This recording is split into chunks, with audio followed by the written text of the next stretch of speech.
All right, good evening, everyone. Thank you for coming to our parent workshop tonight. This workshop is about AI, and the title of this is AI Guardrails for Families, How Families and Teachers Drive Responsible Use.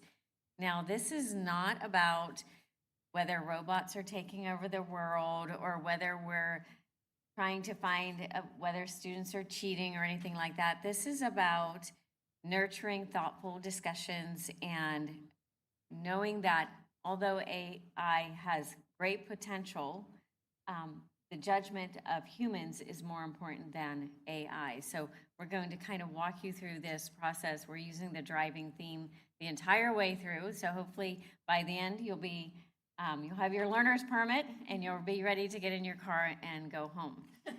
So I would like you to introduce ourselves to you. My name is Stephanie Abra. I'm the Chief Technology Officer for the district. Hi, good evening. I'm Lana Nguyen. I'm the Director of Educational Technology. And my name's Julia DeWeese. I'm a teacher on special assignment for educational technology. Okay, to start, we're going to ask you to do a little icebreaker with us, those of you that are here in the audience. So when you think about your child using AI, what is the first word that comes to your mind? So think about this sentence. When I think about my child using AI, I feel. Any responses?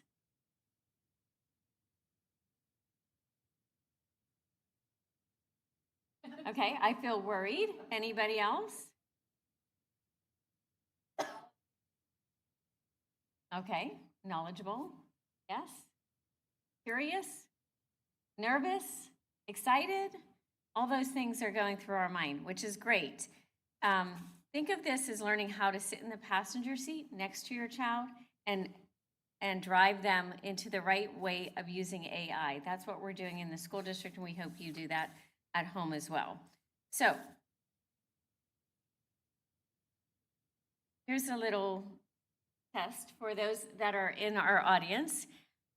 These are all technologies that we've seen come in the last so many years. And so I want us to guess how many years did each take to get to 50 million users. So I'm going to give you the first one to get us started. The first one, airplanes, to get 50 million users was 68 years. Okay, now I'm going to ask for guesses from the audience. How long do you think it took to get 50 million users to be on the internet? Any guesses? 30 years? Anybody else have a guess? 15 years? Okay. 7 years? Okay. Now Facebook, one of our first social media apps, how long do you think it took to get 50 million users on Facebook? 1 year? 6 months? Anybody else? 6 months? 3 years? Okay, now our last, generative AI, which is our topic for the night. How long do you think it took to get 50 million users using generative AI? 2 months. Anybody else? Hey, da-da-da. 5 weeks. 5 weeks, so you were close. You said 8 weeks, it's 5 weeks. So our students, our children are growing up inside of this acceleration. So our job as teachers and educators and you as parents is to help our students navigate this very fast increasing experience of using AI, whether it's at home or in the classroom. This is our job as educators and parents to help them navigate this.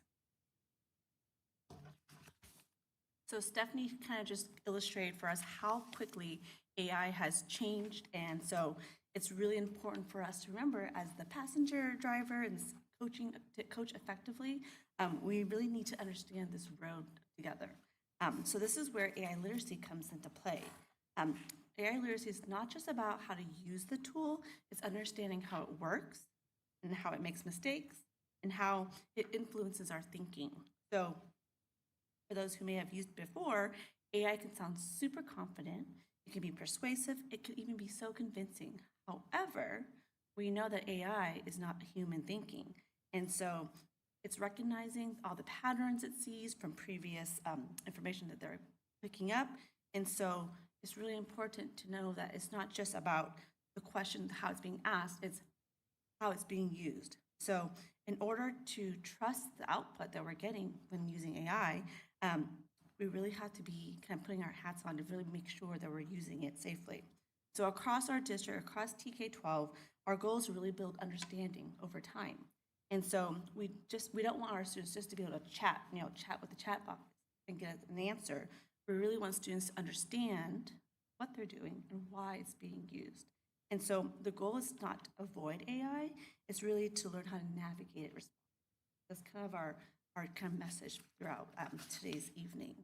And so what has CUSD done in our district here to kind of help prepare students for the AI in the future? So I'm going to kind of walk you through our AI roadmap of the past couple of years of the rapid growth of AI. So some of us might remember November 2022 is when ChatGPT was launched, okay? And so from then, as part of our district, we've been super intentional with the use of AI and how we've implemented it. At the beginning, our district was part of the California School Board Association, the AI Task Force, where we were really committed to make sure that we were making informed decisions for our students. The last 3 years, our district has participated monthly with Orange County Department of Ed and all the surrounding districts as well to really come together to collaborate best practices and really work together for those specific guidelines to help districts move forward. Since the initial launch, we've also incorporated AI digital citizenship lessons for our students, K-12. And Stephanie will share a little bit more in depth in just a bit. We launched our CUSD AI Task Force as well. Some of you in the room may be part of it. And so from that experience with many of our stakeholders, students, teachers, parents, administrators, community partners, we actually created our guiding practices for the district. And from those guiding practices, it really helped shape how to use AI for teachers, for our employees, and for our students. Some of the work that's already been done in our district. And again, throughout each summer, since the beginning, we've offered various professional learning trainings for our teachers and staff. We also had a high school AI cohort at one of our high schools, at Tesoro High School, where teachers were getting a chance to hear and learn about some of the tools that were available for our students, as well as all of our managers and our administrators. They've also received training to really be able to how to use technology in an effective way in order to make your workflow move faster and be able, again, to help our students ultimately. Of course, summer trainings as well. And we're super proud of our most recent, the CUSD AI Institute, where we were able to bring together 10%, 200 teachers in our district to be kind of our thought partners, to be leaders in our district, to really learn about the use of AI in a safe way and really being able to give our students the opportunity to use it in a meaningful way. So we're super proud of that experience we've had so far with our teachers that we've in our institute.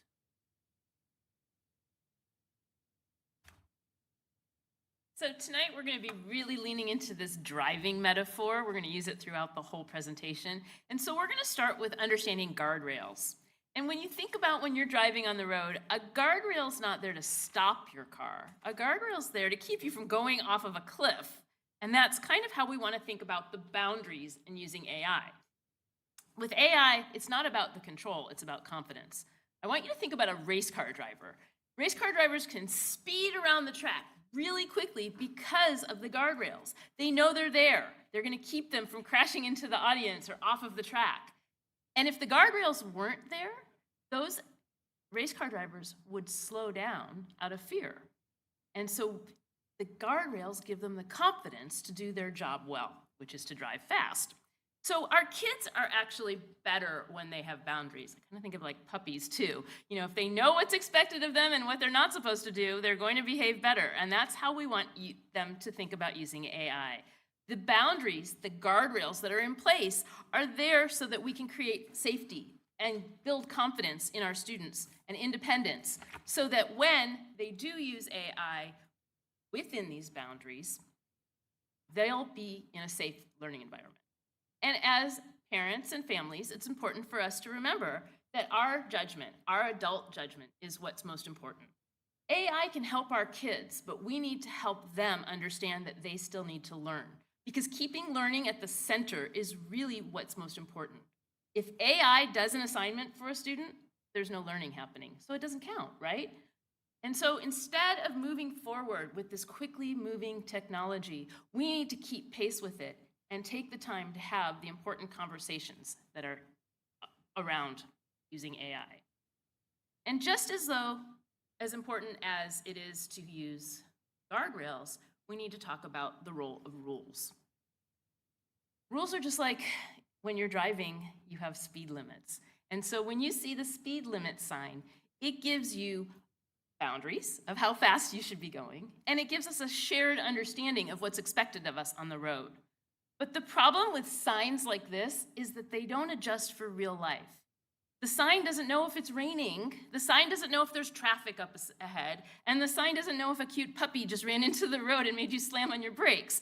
And so that's why judgment is so important. And that's really one of the major things that we're trying to express to you tonight, is that while there's no script for parenting a student using AI, it is important for us to remember to slow down, notice what's happening, and use those rules as guidelines for helping our students learn. AI is going to give us a whole lot of new situations that as families we need to navigate, but it doesn't remove the responsibility we have. So yes, rules do matter, but in the moments that really count when we're working with our students and their use of AI, it's our adult judgment that needs to guide decisions. So, continuing our little driving metaphor, who is in the car? The students, obviously, are the learners. They're steering their own journey, learning to use artificial intelligence in their education and life. They're developing critical thinking skills, they're making decision-making skills, and just like with any other skill, they don't know at the beginning what they don't know. And so that's why we send our kids to driver's ed when they're learning how to drive a car. Similarly, when we're learning how to use AI, we have our teachers who are like the driver's ed instructors. They have an expertise. They know how to guide. They know how to give productive feedback. They know how to step in when needed, but also how to model best practices so that the students can also follow their lead. Families, you guys are the coaches in the front seat. You're there to support, you're there to encourage, you're there to model as well, and to celebrate along the way. And AI, that's the GPS. It suggests a route, but it doesn't decide where we're going. I know we all can probably remember a time before there was GPS in every car. We had Thomas guides, we had those paper maps that never folded up right to get back into the glove box. And those were great tools, but a GPS in my car is a lot better. I think we'll all agree that the technology has really improved. But we as adults know that it's the driver who's still in control. And so, as long as you have a student in the driver's seat with adults that are guiding and supporting, AI, or GPS, can be a really valuable tool for them. In our district, we have several student-facing platforms that kids use in the classroom. These are district approved, and they are specifically designed for education.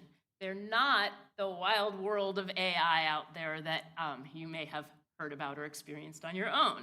They're part of a controlled environment within our Chromebook devices where there's built-in safeguards and guardrails. There's content filtering, there's monitoring, and there's privacy protection in everything they do. Our programs that students experience are designed to provide interaction with AI in a secure and appropriate way. And the teachers get to choose when the students use AI in the classroom. Most of our AI tools are for students age 13 and over. Yet some of these, like our Brisk Teaching and Magic School, have environments that teachers can create for the students to use the AI in a structured intentional way that's aligned to their learning goals. We want the students to practice in an environment that's safe and supportive before they go out on their own on the freeway, right? So I could tell you about what we do in the classroom all night long, but instead I'm going to show you an experience a student might have in one of our classrooms using a student-facing tool. Let me escape out of this. And I'm going to go into Magic School AI, which is one of the tools that we provide for our teachers to use. With this tool, teachers can intentionally create what is called a student room. And in the room, the teacher picks which AI tools the student could use. It might be a tool for writing feedback. It might be a tool for practicing math facts. It might be a tool for practicing a foreign language. There's lots of tools. I think there's like 80 or something, and the teachers can choose from those. And then they can set the learning goal, they can set the grade level, they can set the parameters that they want the students to be using in the room, and then the students are in an environment where not only is the AI controlled, but the teacher can see what's going on. So my little demo room that I built for this, I was a 7th grade English teacher, and so I'm going to use that as an example. I don't know what grade your kids are in, but this will be hopefully something you can relate to. You can see here, I can see all of the students in my room. They all happen to be named Ed Tech because that's our account we're using, but if they were real students, you'd see all their names. And we're going to preview this as a student. So the student will go into the room, and the first thing you're going to see is this image here, which are tips for students on how to use Magic School responsibly. Teachers go over these with the students, and it's something that they learn every time they use AI to use it. Their teacher can see their activity, they need to monitor for accuracy, all of that. Magic School AI is really good about making sure that the AI is accessible for all students. If I had a primary grade student or maybe an English learner or someone who couldn't read all of this, they could just click right here and it would be read aloud to them. I'm going to acknowledge that I understand all those guidelines and I'm going to get right into the room. So if I'm a student in this room, I can see that my teacher has given me 2 tools, an AI learning assistant and a Quiz Me tool. So we're going to pretend that I am a student whose English teacher has just asked her to write a narrative about a time she struggled. So I'm going to use the AI learning assistant. And here's the chat box where I would send a message. One of the things that I like is that I can click this microphone right here.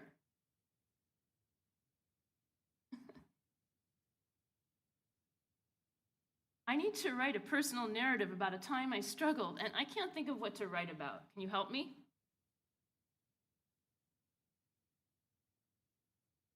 And it transcribes that, hopefully. It's not. It did when we practiced.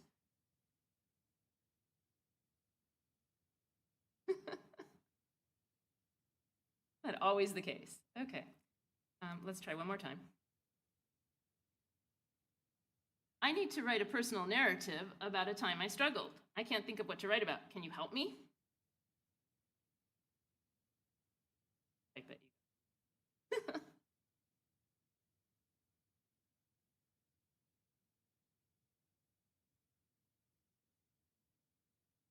I'm going to refresh my screen. Just like technology, it never behaves when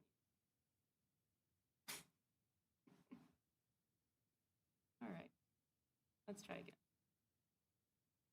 Sorry about that. Anyhow, here we go.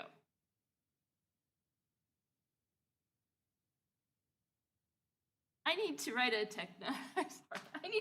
personal narrative about a time that I struggled. Obviously, I'm struggling with technology tonight, but I can't think of another thing to write about. Can you help me? I'm not going to do it. Well, I'm going to just pivot right now and show you one that I did earlier when I was practicing, and we can see. So, when I'm a teacher, my students will have that opportunity to write or speak into their AI chatbot, and each student is going to be given a summary that the teacher can see. But the teacher can also click this and see the entire presentation of all of the conversation that the student had with the chatbot. So in this case, the AI learning assistant said, you can ask me anything about your homework, time management, anything at all, because this was an open-ended tool, whereas I could have had a very specific tool where I said, for instance, we're learning about a historical person. Could you be a chatbot where my students can chat with that historical person? But here, the student actually wrote, I need to write a narrative about a time that I struggled. And can you help me? And the chatbot here, the AI tool, says, yes, I can help you. I can give you some ideas for your narrative. And it goes through academic challenges, personal challenges, social situations, and it asks some questions, and it gives next steps. Now, once again, if the student couldn't read all of this, they could click and it would read it to them. The teacher can adjust it. They can say, make this easier for my student who's struggling with reading, or they could say, translate it into another language for my English learner. So now the student wrote, fractions were really hard for me. True story. And this AI chatbot says, great topic. And it helps plan the narrative structure. And it gives us, here's what you could do at the beginning, the middle, the end. And here's some details to make it vivid. And I wrote, that's a lot. Where do I start? You're right. Let's make it simpler. And it breaks it down. Pick one memory. Or just write 3 sentences. And it gives an example. Okay, then I got a little bit sassy because I was a 7th grade English teacher and I know what they're like. And I said, can you just write it for me and I'll edit it to make it sound like me? And the chatbot said, I can't write that for you, but I can help you get started. Let's try this approach. Just write 1 paragraph. And it gives some sentence frames to help the student get started. And then, so I pasted in something that I wrote. Full transparency, I did not write this. Thinking, I have to do this presentation tonight. I got to write something that a 7th grader would write. So I asked ChatGPT, please write me a narrative that sounds like a 7th grader wrote it that I can use in this presentation and make it need corrections and changes made. And so this is what it came up with. So that's me being transparent. It said, great start. And then it gave me next steps. And then I got off task because I know what 7th graders are like. And I said, no, I wonder who's going to win the NCAA playoffs. And it says, conversation must remain educational. If you don't have any further questions, we can conclude this. And then, too many attitudes, I wrote, and it flagged it for content. So the teacher sees when the students get off topic. The teacher sees when the students are inappropriate and can intervene to have those conversations that are necessary to keep the students back on track. And it says here, I'm an educational tool designed to assist with learning. Please ask me an educational question. So it gets back on track.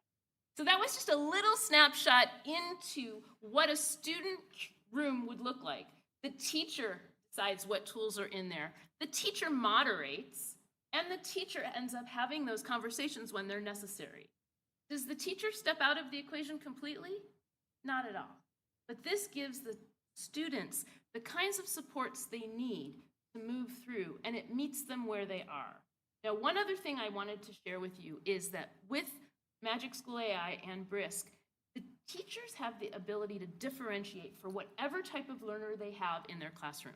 So if I'm an English teacher in the 7th grade and I have a couple kids who are English learners and a couple kids who might have an IEP that says that they need their work to be read to them, or another student who needs work to be in smaller chunks, I could create an individualized room for each of the students who has a special need, and the AI tool will differentiate for them. We have teachers who keep a room open all year long for their students who have special needs that give them the support they need. And so I think that's pretty valuable. Jump back into our presentation and hand it over to Stephanie.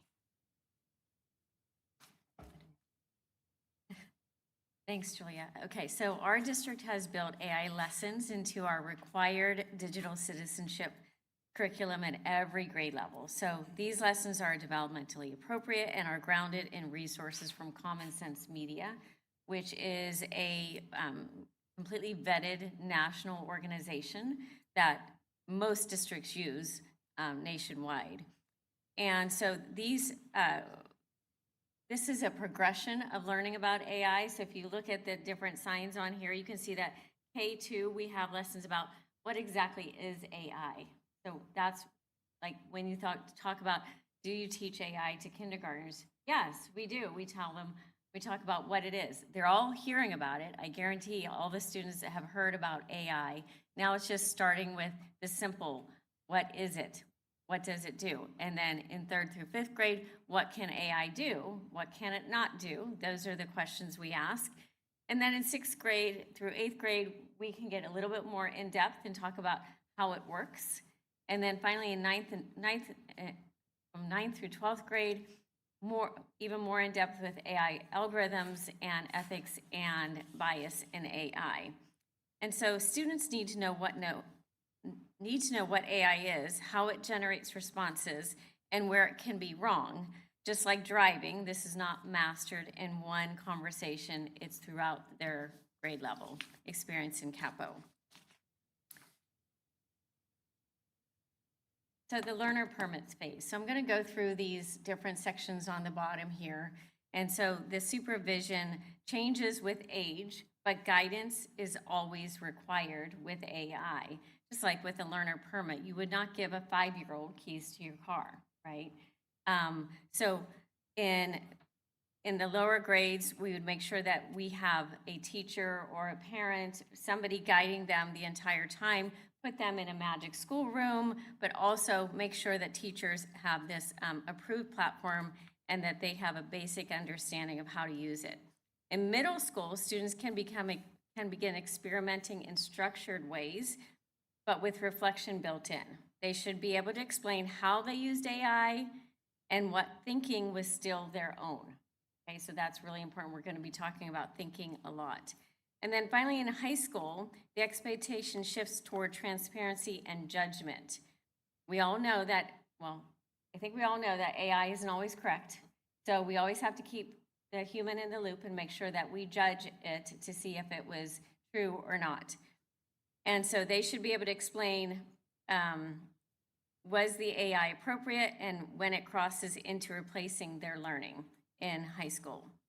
And when mistakes happen, which they will, we treat them as part of the learning curve. A misuse moment is information. It tells us a boundary was unclear and a skill was not yet solid. So if a student goes into an AI tool and just has the AI tool do the work completely, that's a misuse of AI. And so learning needs to be brought back in and boundaries need to be set again. Most importantly, practice needs to happen in low stakes settings first.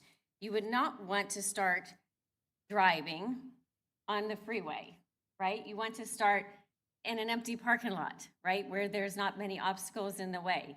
Just like with AI, you would not start with a college essay or a pivotal exam to use AI. We're going to start with low stakes so that students can learn this gradual release of depending on it. So we have some core pillars of AI literacy that we do go over with our students. And so AI follows rules to produce answers. It is a prediction model. So whatever it has been trained on, that's how it learns how to respond to a student or to another person, not just giving them facts. They're looking at predictions. They are predicting what the student or the person wants for the answer. It looks for patterns and makes its best guess. And so that best guess is really important because sometimes their best guess is wrong. And we always make that clear to students. That's why you always have to keep the human in the loop and make sure that what you're asking the AI is accurate. And then it can be biased as well, because whatever trained that AI, it may have been from a certain perspective, and then others' perspectives may have been overlooked. And so therefore, when somebody asks it a question, that perspective is shown more than other perspectives. So bias is there, and we have to make sure that we recognize that. One example of that, when we were first using AI, when it first started coming up, we were using it for things like, Oh, show me a picture of a CTO for a school district. What do you think the bias showed? A chief technology officer for a school district? What do you think the bias showed? Do you think it was a female? Never. It was always a male. Okay, so that's the bias because that's how it had been trained. And so the human control AI is built and managed by people. And so there's always a possibility for mistakes to happen. And so we have to make sure that we keep it honest and we're always checking for corrections.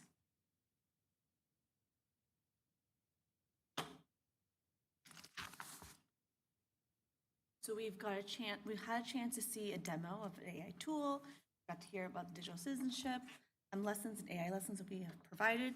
But for this portion of the presentation, we are going to need some audience participation. So before we jump into some scenarios, let's determine how might we consider the different uses of AI. So let's think of AI as 3 different lanes on the freeway. Okay, lane number 1, practice. AI supports the student's thinking, but the student is still doing the cognitive work. They're asking questions and making decisions, revising and learning. Okay. Lane 2, shortcut. So AI begins replacing some of the thinking. The students may still be involved with the process, but the heavy lifting is done by the tool. So this lane often feels pretty harmless. However, over time, it kind of weakens the skill development of a particular student. And then lane 3, misuse. Okay, and that's clearly out there. AI takes over the work that the student was meant to do independently. And so the learning task has been bypassed, and there isn't learning happening when there's misuse of AI.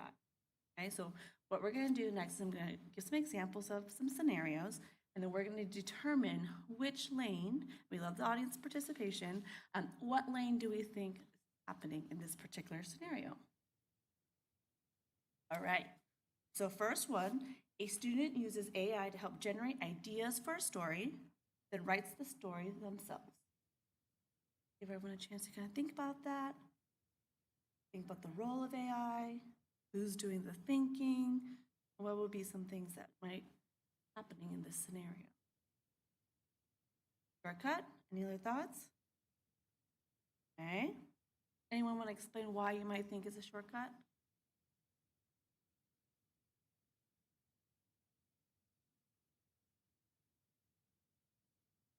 Okay. We could also look at, because it's helping generate some ideas, it could also be practice because the student themselves is writing the story themselves. So this is where it is a little tricky to kind of consider, right, it could be borderline between shortcut or a practice. So good thoughts. Okay.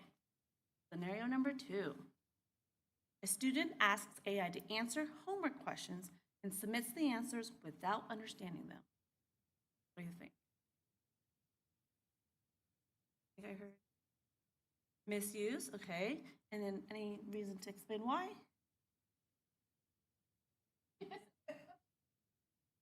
Exactly. So one of the audience members mentioned there's no understanding. They're just getting the answer in, right? Correct. So this one definitely would be misuse because they're just putting in the information, asking for an input, getting that output, and submitting it. All right. Question number 3. A student pastes their rough draft into AI and asks it to make it better, then turns in the revised version.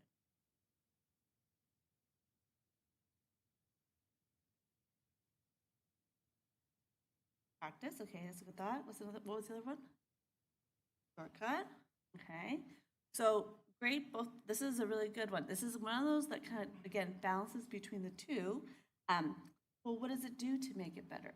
So if it was practicing, maybe there's some good prompting involved where the student's really asking the specific questions, and then that revised version may be from all those different iterations. Now, it could be a shortcut as well, right? Because the student may just say, make it better, take that response, and then submit it as well. So there is that balance of knowing when it's appropriate and when. So This one's one of those tricky ones. It's kind of in between. All right. This is a scenario 4. A parent uses AI to explain a math concept in a different way so their child can understand it. Any thoughts?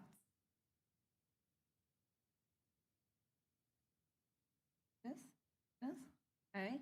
But when I asked AI what the answer would think, they also said practice. And in this particular example, whether it's the parent asking AI because, right, some of the students, depending on the grade level, may not be using the physical tool of AI, but they're using AI as a thought partner, as a collaborative, getting some information. And by using AI in this manner, that practice piece is really important because it's being able to create different visuals perhaps, or different ways to explain the answer. So this definitely would be an example of practice. So, awesome. So we've heard some examples here, some scenarios. What we're going to do next is that Stephanie and Julia are going to act out some misuses of AI, and they're going to do a little bit of role playing to see how you might respond.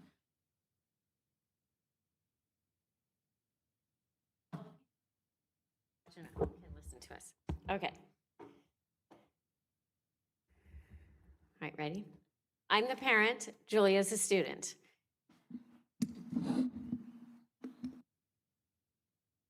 Did you use AI for this assignment? I told you, you cannot use AI. Give me that. Give me your Chromebook. You're grounded. That's it. You're so mean. Okay, that was one way to handle it. Here's another way to handle it. Tell me about the thinking that went into this project. Well, I didn't really understand what I was supposed to do, so I had AI tell me, and so now I think I get it. Okay, are you sure you understand everything that you wrote down? Kind of. Okay, so let's do this. Let's do a couple problems together, and so we can make sure that you understand the thinking that went behind this. Okay. Okay, so you can see we want to keep the conversation open with our children. We don't want to close it right away, because what's going to happen the next time that this child uses AI and you question them about it? Are they going to be honest with you? Probably not. So we want to keep that conversation flowing with our students, know that we understand that AI is out there, and we want to model good use of AI as well, so that they know that there is a way to use it appropriately and ethically, and then there's a way not to use it appropriately and unethically. So those are the conversations you should be having with your children about using AI. So at this point, you've heard a couple scenarios. We got to see how some ways you might respond at home when there's some use or misuse or positive use of AI. And so a couple of things we want to also add is ultimately what teachers want families to know. And so we know that AI use is not a one-fit-size-all model. And so we really are really intentional of when we're going to have teachers use AI. And so when Julia showed us earlier with the tool, the Magic School, there's opportunities for kids to be able to use it in safe guardrails. And I know, especially at the high school level, it is available for students to use AI. And so really want you to know that teachers have the ability to define how much of AI is being used for an assignment. And ultimately, teachers are looking for evidence of thinking, making sure that students are using it. And one of the things that we always share in our AI Institute with our cohort of teachers is that the best way for students to really learn how to use AI is being modeled by an adult. And so having teachers using it appropriately, modeling transparency is really the best way for students to learn how to use it the right way. And so it's really important for us to have that piece. And teachers ultimately are trying to protect learning, not always trap them and make students get in trouble for using AI. So those are some of the things we really wanted to share with the group. Additionally, this is a guideline that we have provided for our teachers. Just like driving, right? Increased access comes with increased responsibility. And so this is a model we have provided for our educators in our district so they can use as a visual to model for their students. And ultimately, AI can serve so many different purposes. And so depending on the task, So for some assignments, AI might be important. For some assignments, AI might not be needed. And so really, there's that flexibility and there's that opportunity for teachers to really model the appropriate use of AI. And so just to look here, there's a nice red light, a yellow light, green light kind of visual. So the teacher might say, no, for this assignment, the use is 0. They may change it depending on the assignment. For yellow, limited use. Students have to create the product on their own. Maybe they're using AI to kind of help brainstorm. And then, of course, there's an opportunity, depending on the assignment as well, the students are able to use more AI for that particular project or assignment. So ultimately, the goal is that teachers are kind of fostering the environment for students to use it in a safe way. And I've had the opportunity to kind of hear many high school students share how they're using AI. And it's amazing to see how creative they are to share what they've done. And a couple of kids they were always kind of nervous to share. And I said, no, don't worry. I'm the person that kind of allows tools to be used. So share with us how you're using it. And so many students had such great ways to show how they're studying for an AP test. They're taking information, they're breaking into smaller chunks for understanding it better. And they feel like it's so helpful for their learning to be able to use it in that way. And so ultimately, as we continue to use it more and more and really ensure that students are using it safely. So we do have some of those things in place for families. So tonight we've had a lot of conversation about driving. We've had guardrails, we've had speed limits, we've had lanes, but what we're gonna look at now is the road ahead. What really is mattering to you guys sitting in the audience is, what does this look like on a Wednesday night when I'm gonna go home and help my kid with homework, right? And so these are a couple things for us to keep in mind as we're working through having our students learn to use AI. First of all, we want to model AI use. And you've heard us say that a few times tonight. We want to show them what appropriate use looks like. And modeling does not mean you have to be perfect. Modeling means your thinking is visible. So here's an example. I might say to my family, I used AI to help plan this vacation, and AI gave me this itinerary. Let's look at it together. What are the things our family likes to do, and what are the things that we don't? Will we have enough time to get through all of this? That's using the human intelligence to work with what the AI, the artificial intelligence, gave us as a starting place. I've modeled for my family that I'm using AI appropriately. Teachers may show that they've used AI like I did earlier to show you that I used ChatGPT to write that little piece of writing. And so that's modeling, showing how and why we use it in everyday life. Having conversations. Stephanie and I did our little scenario. That's an important thing. We want to move from policing our kids to having conversations. We want kids to take time to experiment and learn without being punished.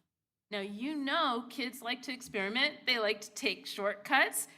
This isn't new when it comes to parenting, but AI is adding a whole new level of things that we need to be aware of. And so we want to normalize the mistakes. We want to talk about them. And we want to raise kids who are able to know that we're supporting them. When you think about, I have adult children now, but when they were first getting homework in elementary school, I used to sit them down at the kitchen table and sit right next to them. Sometimes I'd have to be hands-on. Other times I was just there if they needed to have a question answered.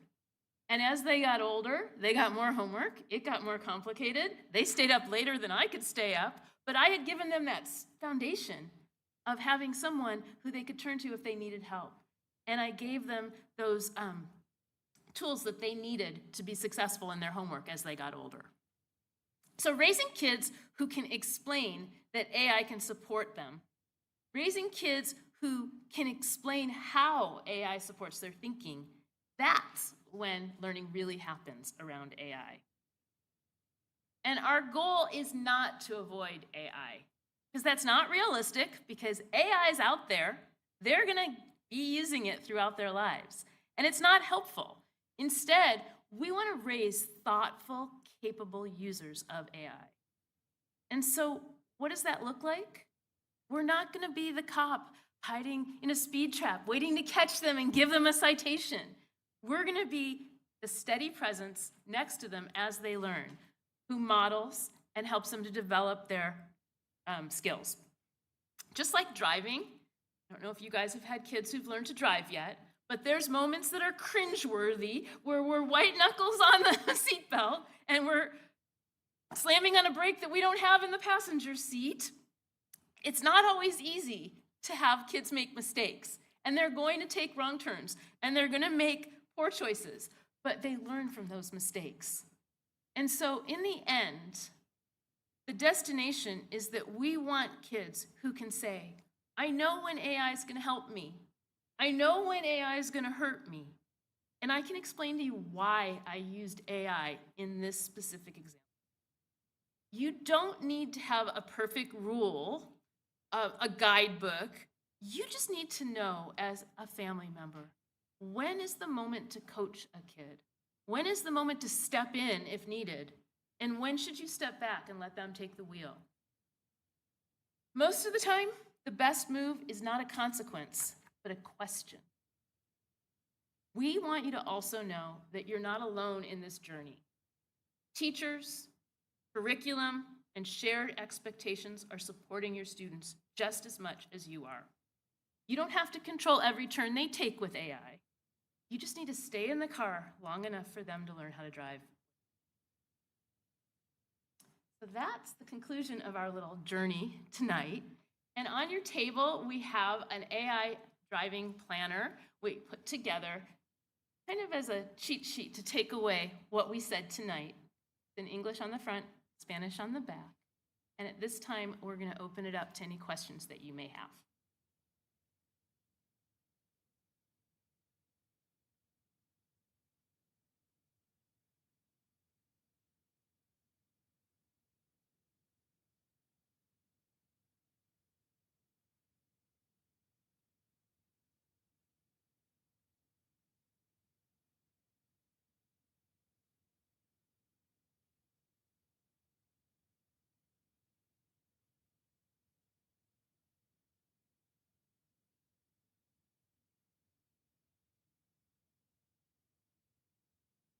That's great. One of the things that we tell our teachers, and that then they in turn tell our students, is that as users of AI, we are not supposed to be consumers. We're supposed to be coaches. You don't just take what it gives you.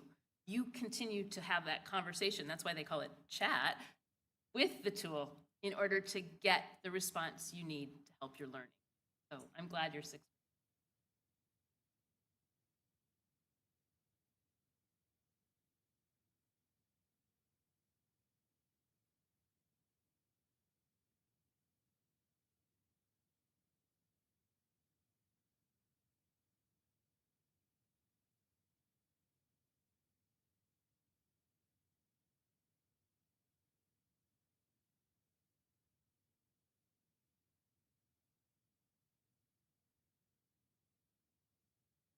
He is using.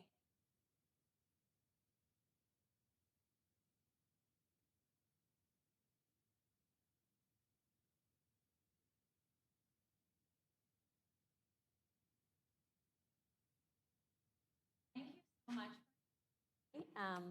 You're welcome to take the AI Family Planner. We made lots of copies, so if you have friends that weren't able to come tonight and would like to share with them, please take more. And we will be here after if you have any further questions that you would like to ask. Thank you. Thank you.